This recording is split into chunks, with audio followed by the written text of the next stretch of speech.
শীতকাল মানে বেহাবাড়ি, এই যে বেহাবাড়ি চলে আসনু মোট ছোটবারটা ওসিয়া, এই যে সবাই ওসিয়া গায়ে চলছে আমার শরীরের বেহা। এই যে খালি খাওয়ান আর খাওয়ান, আমরা উঠে পণ্য প্রথম মোর ছোটবারটার আম্মা উঠিল, তারপরে মইয়া উঠনু। সোহেল তো আগে থেকে রেডি ছিল। ও মায়ে কি তাড়াতাড়ি না খেলবা হবে, এতে গায়ে হলুদ চলছে, হাতত ফের বেশি করে লাগা দেয়, মুখত হাসি, কি যে আলাপ করছে এটা কোনো বোঝা যাতে নেই।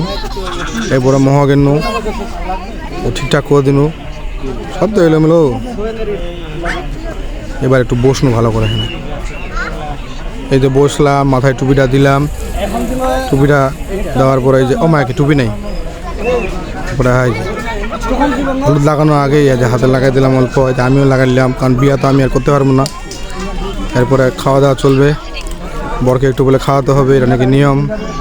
চিন্তা করলাম আমাকেও খেতে মকত ভোগ লাগি যে অল্প খানো মহ দুহাটা অল্প খিলা দিনু, এরপর চলছে আর কি।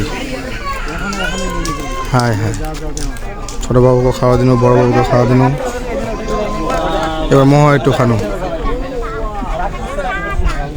এরপরে আর কি ছবি তোলার পালা, একটু আর একটু খালি ন, সবাই মিলে ছবি তুলে নিন, ছবি তোলা শেষ। এটাই বাস্তব।